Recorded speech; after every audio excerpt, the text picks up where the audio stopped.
Hey guys, it's Steph. Welcome back to the cantina. I want to talk a little bit about something that Neon and Geeky Sparkles. Just a second. Hey! Shithead! It's my dog. Kojak! I don't know what he's doing, but we'll go look.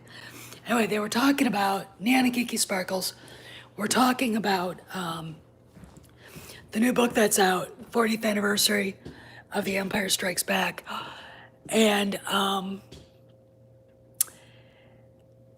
gonna have to turn this off for a second. My dog did something really bad. I'll be back. Hold on. All right. You can look at an empty wall.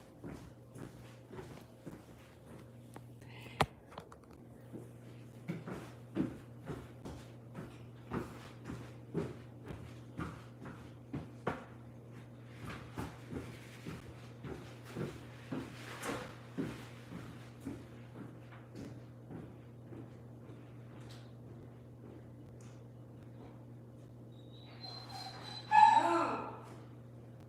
Back off! Yuck! Ugh.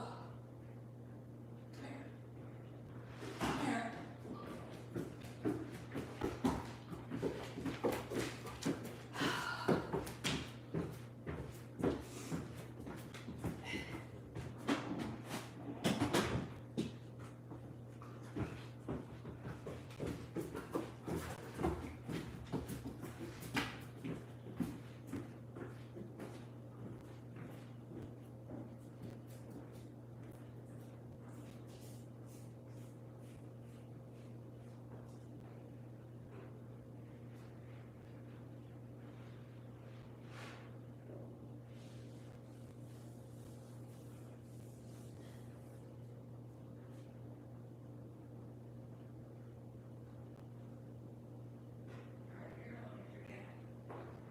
You're going in your kennel.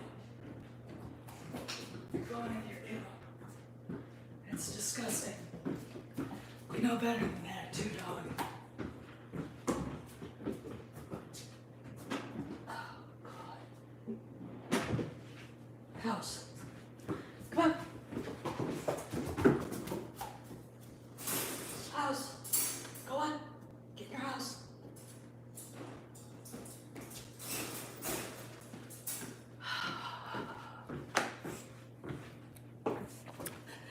He pooped on the floor, and he knows better.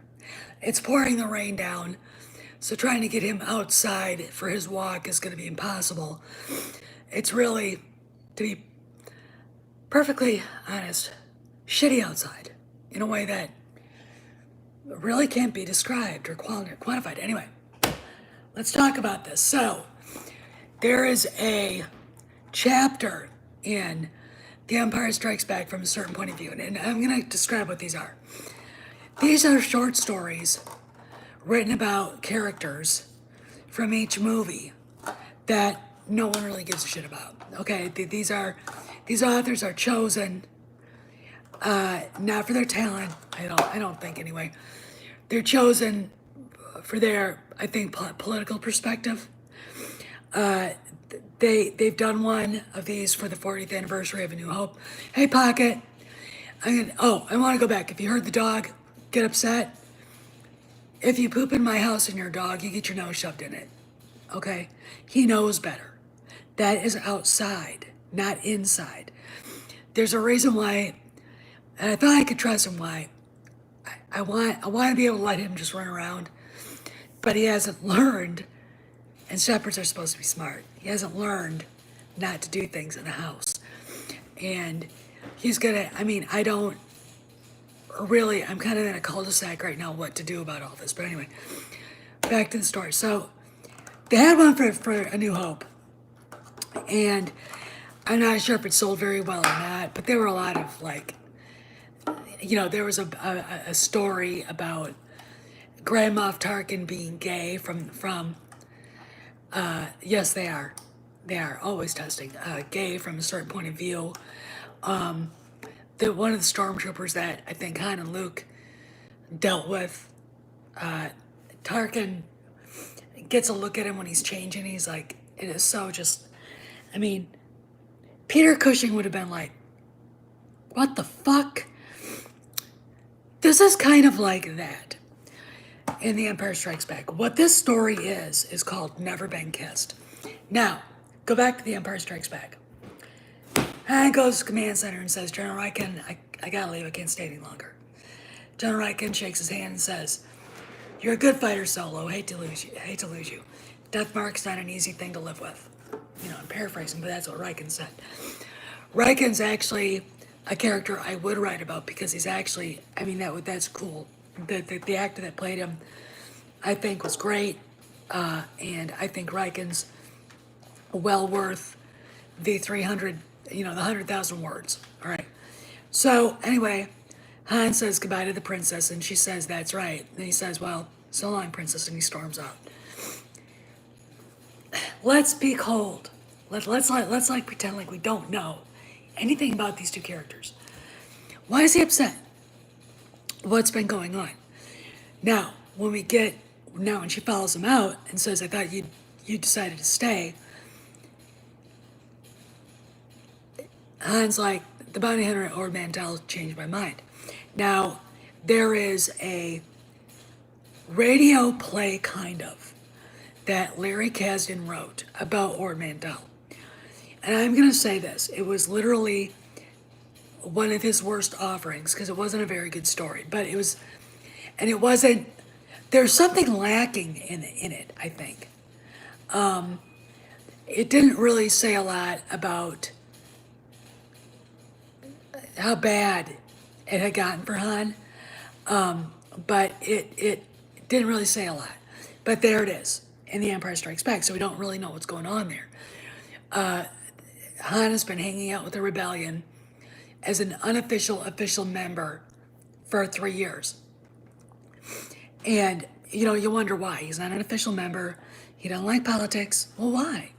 Well, a smart person goes, there's something there that is keeping him there.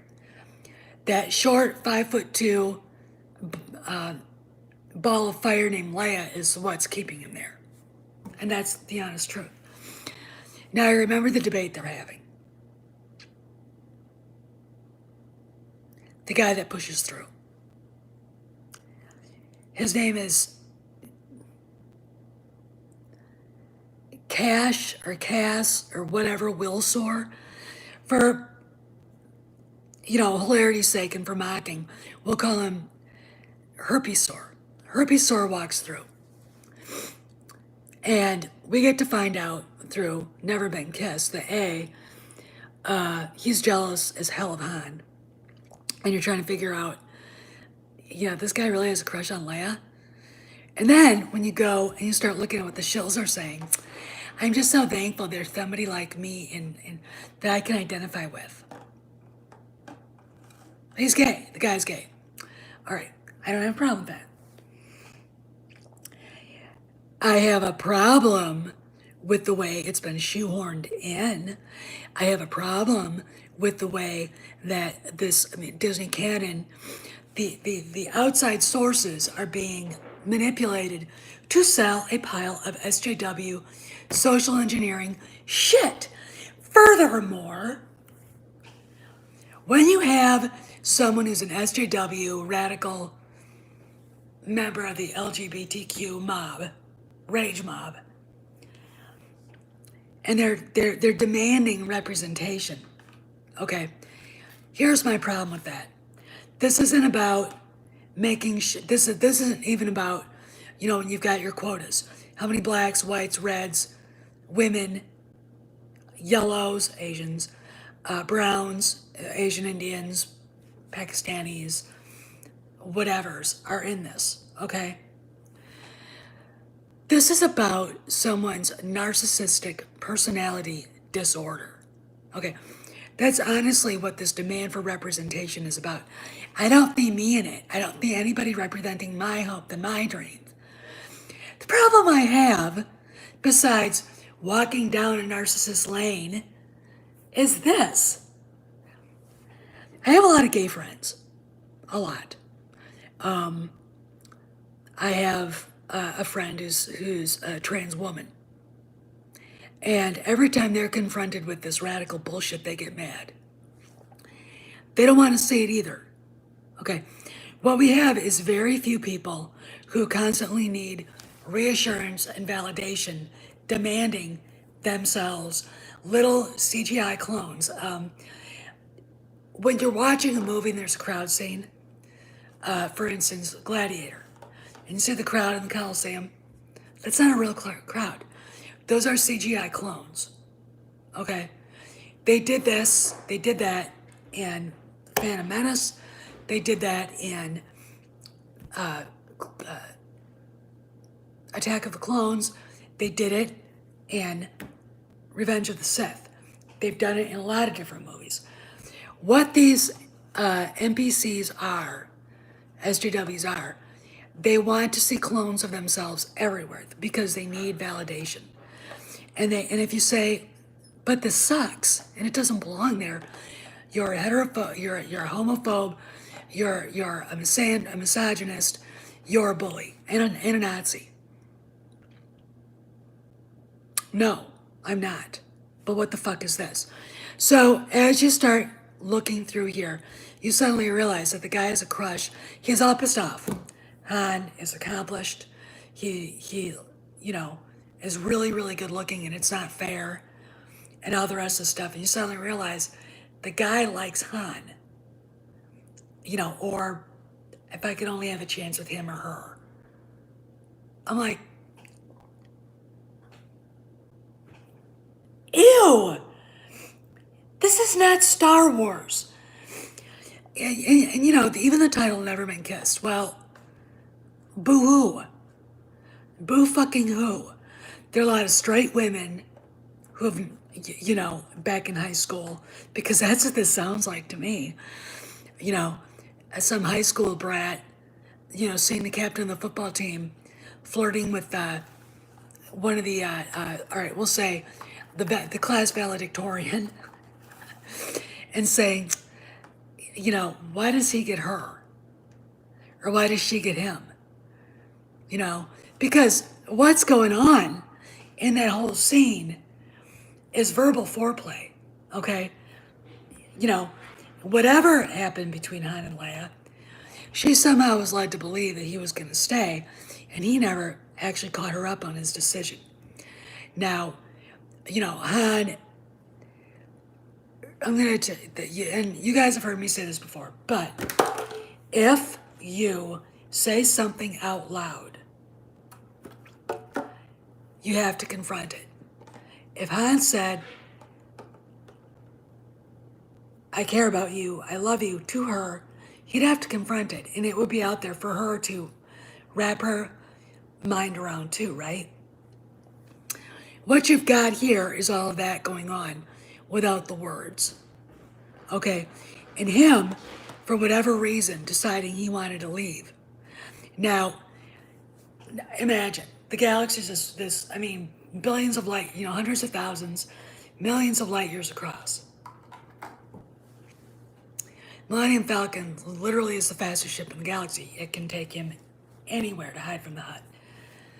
Why'd he stay with the rebellion? Could have found safer places. Capital sector, whatever. No, he stayed with the rebellion. For Leia. Right? When you open up the book, Honor Among Thieves, Scarlet Heart basically realizes why he's there. He doesn't necessarily say it, but she realizes why he's there. And he is confronted with the bounty hunter that was a friend of his. So during that story, a guy ends up getting killed. But here's the deal. Okay. You've got these two arguing, you got this person going through, and instead of concentrating on what's important, why are they debating? What's going on? What's the relationship here? They don't hate each other. Okay, they don't. What does he want her to say? That's the important part of that scene. What does he need her to say? we need, it's I need. If you remember that line, he can read her like a book. How does he do that? He probably knows more about Leia at that point than probably anybody, even Luke in the rebellion. Okay, now we know the deleted scene and all the rest of this shit and her kissing him. But really, when you think about it, I'm going to use an old Sex and the City analogy. Leia literally is using Luke as a crash helmet, a safety barrier, a jersey barrier between her feelings for Han and Han. Okay? Being in love is a scary proposition for people, for a lot of people.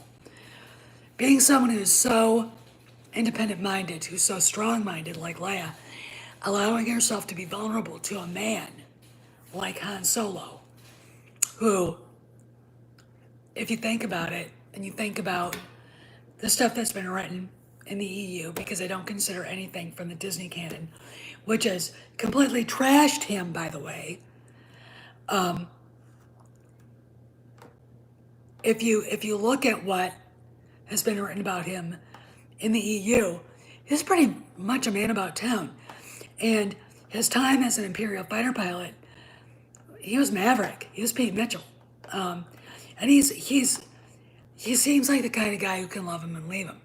But again, he spent 3 years with the rebellion where he could have hid anywhere else in the galaxy and probably actually been safer from the bounty hunters.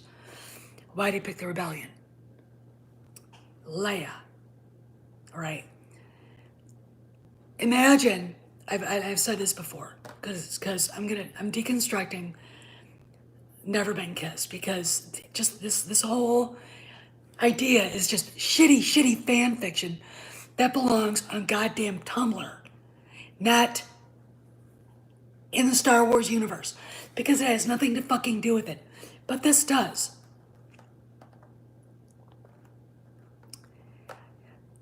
When you meet Han Solo in the book, The Hutt Gambit, he's at a bar on Deveron. He's shit out of luck. He's being followed around by a Wookiee who happens to be named Chewbacca. Wookiees are known to not like human beings, but apparently Chewbacca feels like he needs to follow Han around. Why? Here's the deal. You look into that book and you realize that Han had had a pretty good career as a pilot. You go to the first one, Paradise Snare, and you realize the goal in life Han had was to leave the life that he had as a straight urchin, orphan, petty criminal, and get the hell out of there and be somebody.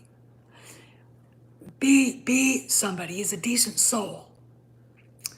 Gets to the Imperial Flight Academy, does a really good job, runs into a really bad martinet of a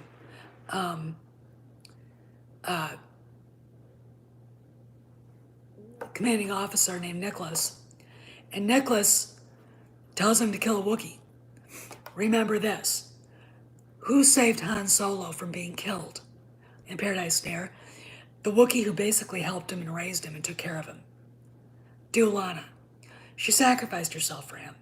Han had made a promise to her when she was dying that he would never forget her and that he would avenge her. Well, he didn't really avenge her because Garrus Shrike was actually killed by a bounty hunter in front of Han. But what happens is he's able to save Chewbacca. And Chewbacca, being a Wookiee, has a life debt to him and he's not going to let it go. What you see is Han keeping a promise, being a decent soul. Luke and Leia, by being decent, idealistic kids, remind Han of the idealistic kid he used to be. All right? Would Han have lasted with the Imperials? No. I think he would have quit. I think he would have resigned. All right? And then tried to go on to some sort of legit career. This is a guy who literally lifted himself up by the bootstraps, not in a legitimate way in lots of ways, but he did. And he got out of that for a while. Ended up falling back into it. And when I hear him say, when I hear Leia call him a scoundrel, he's not necessarily a scoundrel because he wants to be. He's a scoundrel because that's how he survives. If I don't screw that person, I'm going to get screwed. That's the law of the underworld that he's found himself in Star Wars. Okay? But he's a cut above most of the other people because Chewbacca, because of Luke, because of Leia. All of them serve to be his conscience and to remind him of who he really is. Okay? But you've got him telling her, I'm leaving because these bounty hunters. That's the important thing, is why. But instead of exploring that, we have this weirdo writing a, I don't know how many pages this piece of shit short story is, about how much he likes Han or hates Han, how jealous he is. And it's called, basically, the little dweeb that walks in between them. And remember that scene because Leia was kind of embarrassed? They're yelling in public at each other, which I think is really funny because you can imagine the rumors going around. Hey, Demanjanai.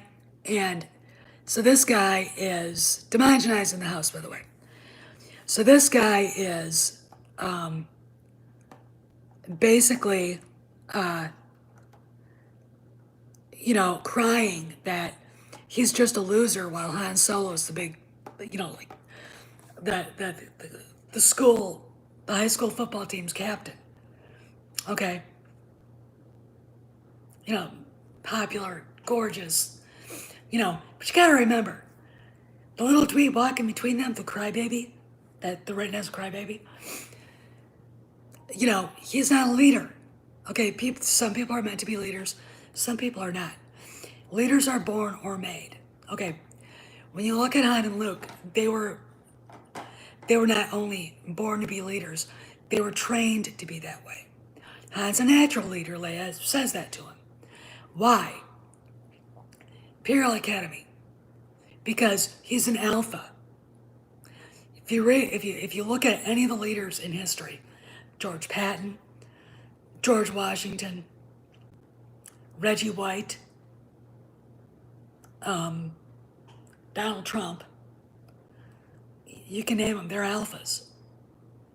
They're the person everybody looks to, and they put themselves out there to be the person that people follow. They're trendsetters, too. Okay. If you're part of a herd, you're not a trendsetter.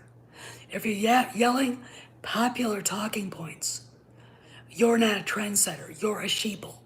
Okay?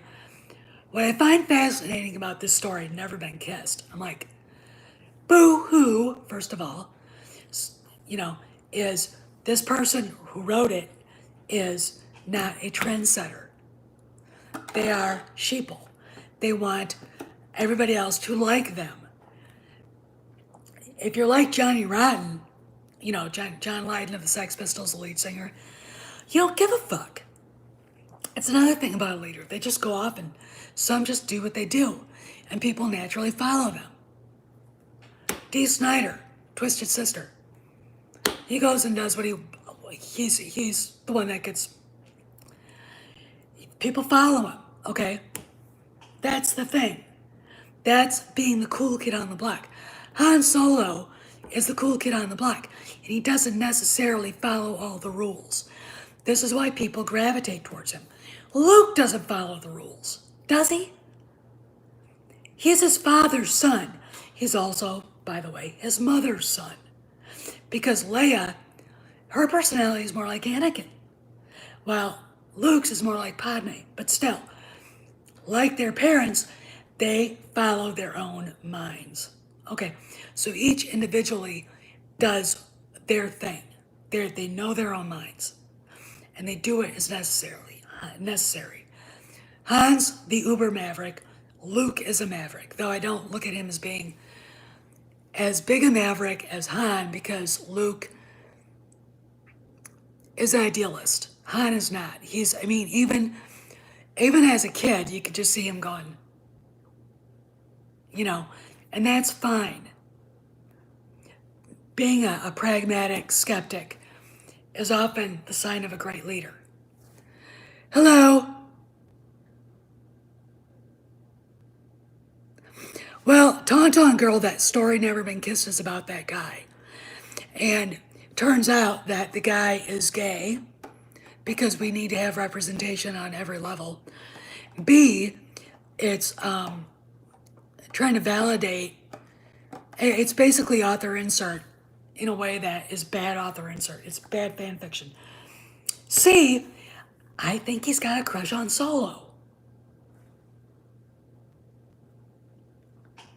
Sorry, buddy.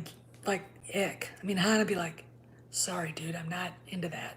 You know, you don't really see that. And it just goes to show where the story group is now. It just goes to show where the lion's share of the people that are writing the canon are. Okay. You know, here's the thing. I just looked on Disney's their stocks. It's down. It's down a lot. It's trading at 119 right now. They're laying off live actors at Disney World now. They got no money, and yet they're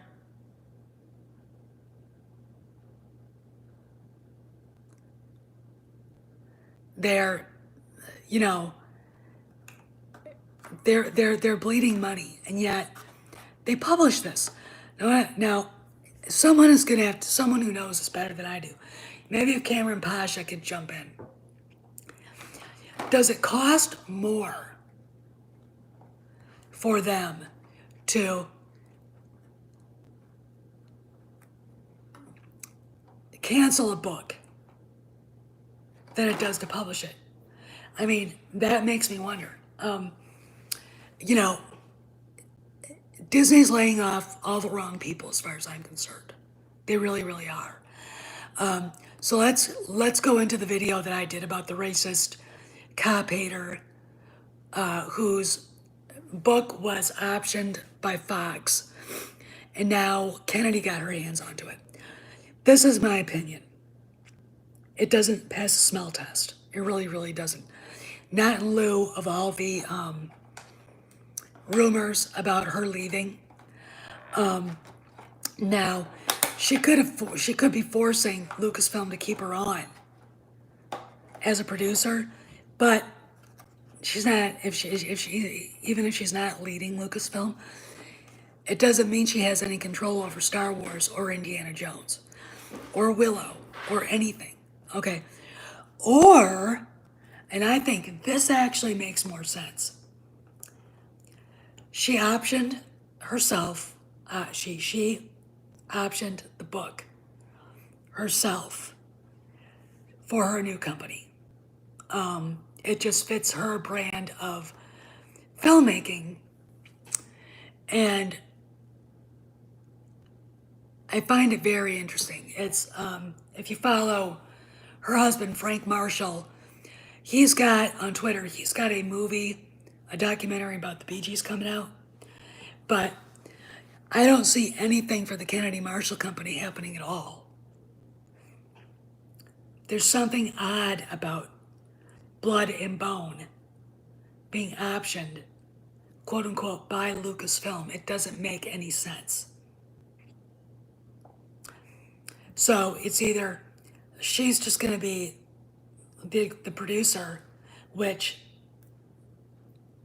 so, or she bought it for her new company. One or the other, but either way, she won't have any control over the rest of Lucasfilm. All right, when she's gone, which is, fine by me. I don't really care. What else? We'll go back to that story about The Empire Strikes Back. It just strikes me as narcissism, as Chewbacca likes to point out.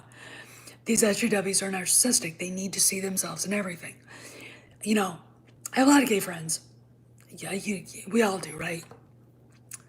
You ever hear them cry that there were no characters exactly like them in a movie, in a TV show, ever.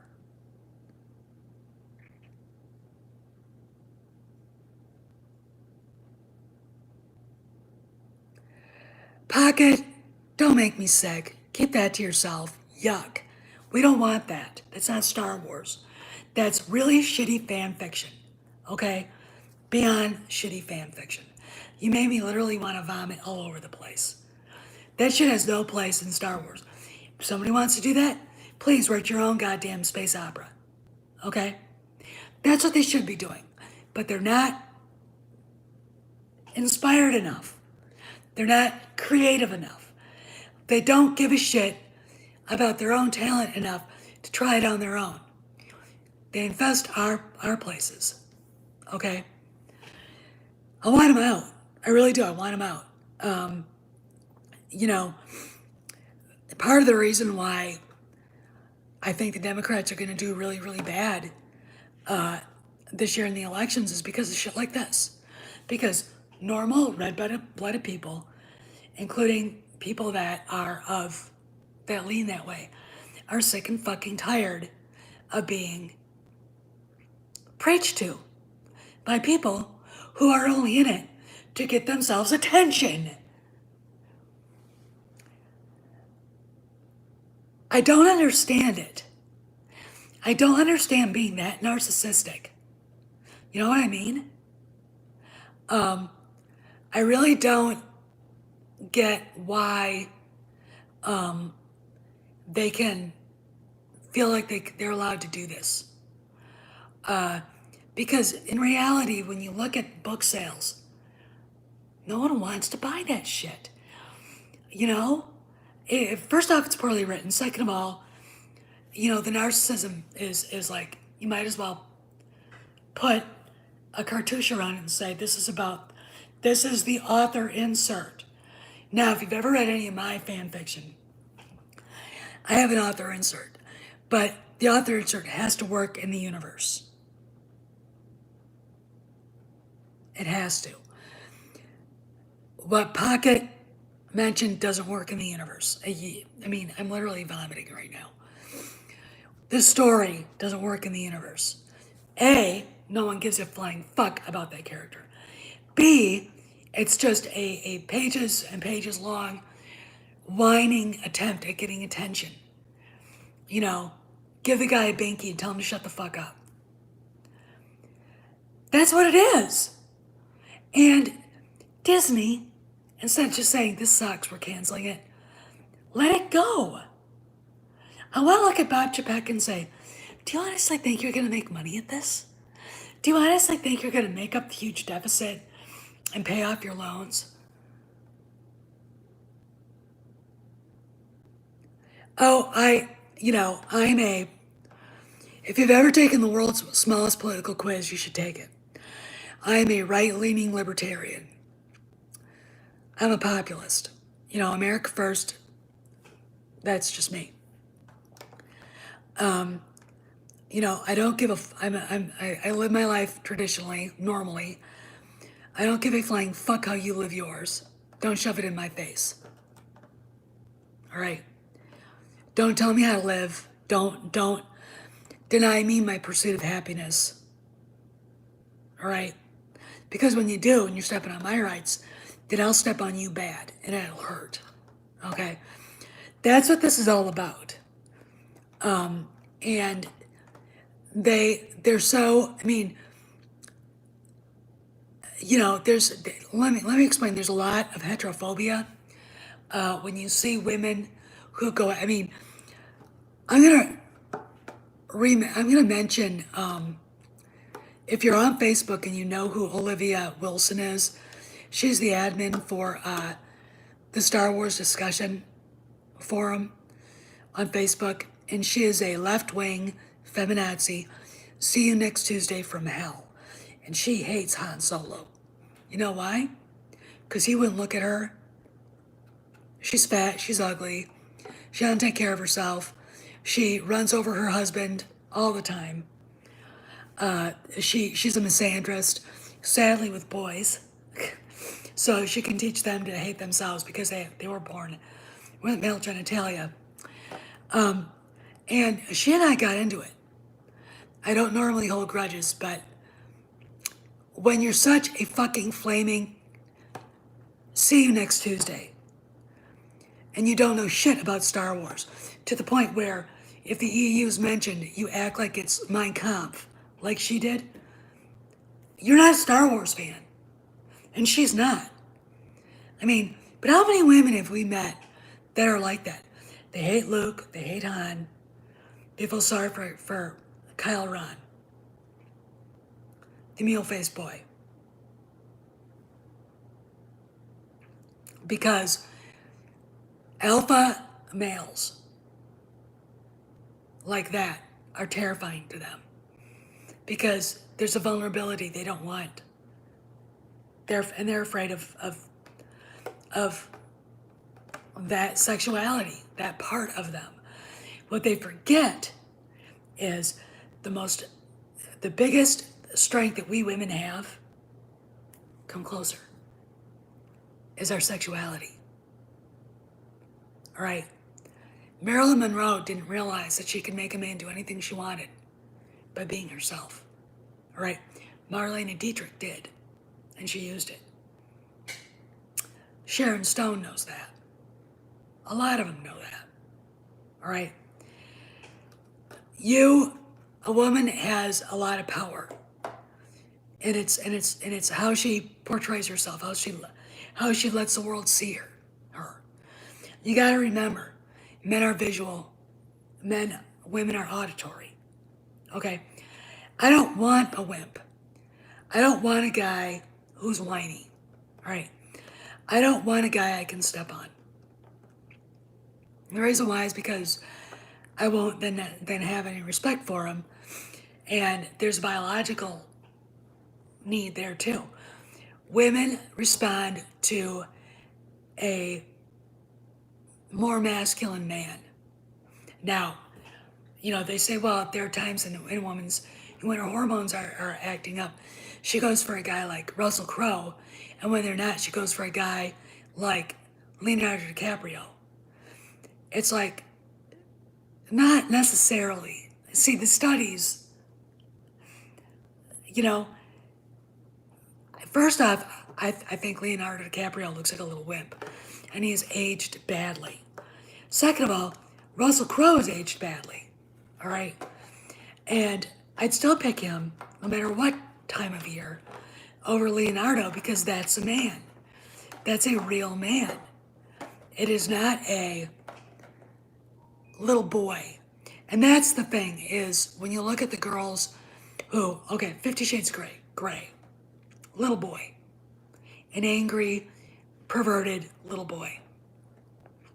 Kyle Ron, an angry, conniving little boy. And I'm going to say this, I know there are a lot of Luke Skywalker fans, but bear with me. The reason why I never thought he was attractive is because, again, too pretty at the time, too much the teenager, and there's something immature about him. Even at the end in Return of the Jedi, you know what I'm saying? And I just couldn't, I liked solid, grown-up, mature men, and I always will. I've always been like that too. I did have a time where I thought Ralph Fiennes was really cool, but the pretty boy, the cute boy wears out. Patrick Swayze wore out.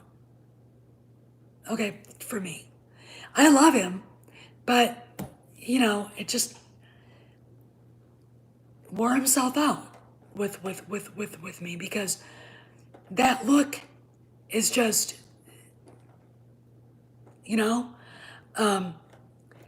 it's really interesting. I'll give you a trivia. They made the movie Ghost. Patrick Swayze wasn't the first person to be handed that script. You know who was? Harrison Ford. And he turned it down. Can you imagine him in that role? No, do you believe in ghosts? That would have been one of his epic lines, and it would have been like, he didn't want it. It's too bad. I think it would have been great. I'm not a fan of Demi Moore. I would have probably hired Michelle Pfeiffer to play that role of Molly. And she would have been awesome. She'd have been really great, but whatever. So, in the end, what we've got here, we've got a beta male who can't stand up for himself, whose life is basically in logistics, which, despite all I do is push things around, and he's the big hero. Why? And he's so good looking, and everybody responds to him. Yeah, and everybody's born with a cross, son. Everybody's born with a cross. You know, logistics is pretty important when you're running a military. If you can't move weapons, ammunition, other things that the military needs, food, medicine, add everything to that, you're not going to have much of a military. You're not going to have an army or a navy at all. It's very important. Supply is very important. So that whole whining about that, and it's an unsung job, I understand. But still, I'm sorry, my give a damn broke. It's not nearly as awful as Finn being a fucking janitor. All right? It's not nearly the tokenism, in my opinion. You know, at least if Finn had been a logician, you would have expected him to kind of know more about where things are on Starkiller Base, you think. Instead, he was a toilet cleaner. All right? And people wonder why Disney Star Wars is being accused of being racist, misandrist, heterophobic, whatever. And I want to leave you guys with this. Since we're talking about representation, lesbian, bisexual, misandrist bitch, hero, Dr. Aphra. She supposedly was in Cloud City, according to them.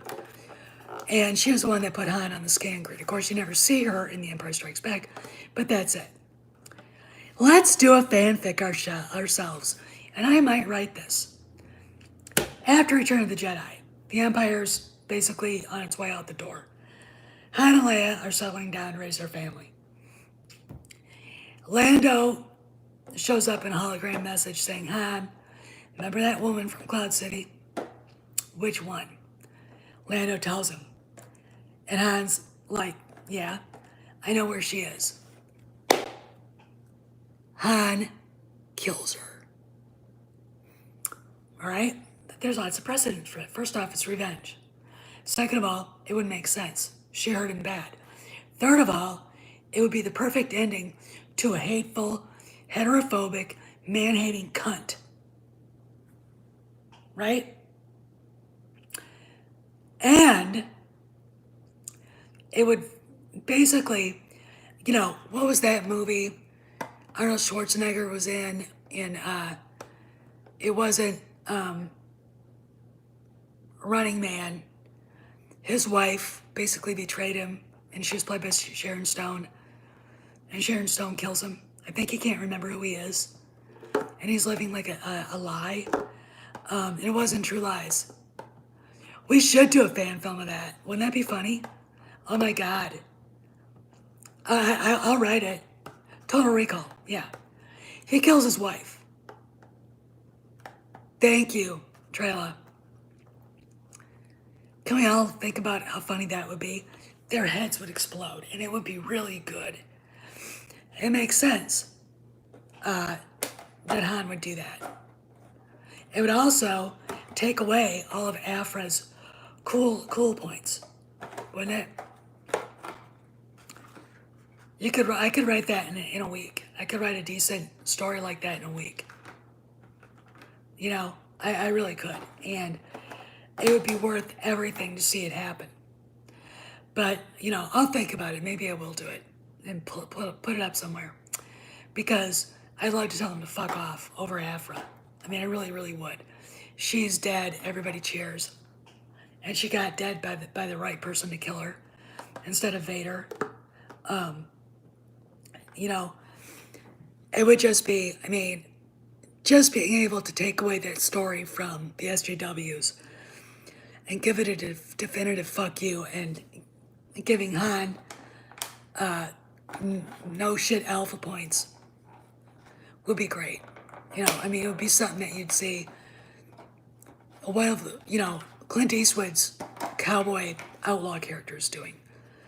You know, and it would also remind people that if you want to be equal to men, then you're going to suffer just like they do when you fuck somebody over. There you go. Anyway, I kind of wanted to talk a little bit about that book because, you know, I don't want to say I don't see, I mean, even the Empire Strikes Back, from a certain point of view, panel nobody watched. Nobody came to it, nobody cared. At New York Comic Con, nobody cared. It's not going to sell. Why do they keep doing this? Anyway, this is Steph. I gotta go because my voice is falling, and I gotta go bother my dog again. I'm really mad at him right now. Yeah, and if you're brand new and you want to watch the whole thing, yes, I do get up. I have to pick up a pile that he left on the floor. It's raining cats, dogs, and hammers outside, so we can't go on our walk. And he doesn't spend enough time out in the rain because he's a chicken shit to do all of his business. And he's afraid of puddles.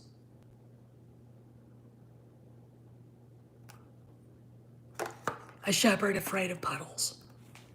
Anyway, so he laid a great big pile on my floor.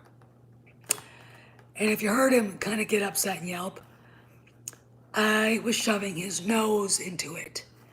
You do not do that to me in my house, and your dog, and not walk away unscathed. Okay? He's in his kennel right now thinking about what he did. That is outside business, not inside. All right? Inside, you're a good boy. Anyway, we have a long way to go training this little monster. So, hey, I'll talk to you all later. It's here on the Galaxy. And go check out Clownfish TV's video about this book. They just put the video up about 11 hours ago. So go watch it and leave them a comment. If you haven't subscribed, sub to them. Because they brought up a lot of pertinent information. Anyway, Steph signing out. See you around the Galaxy.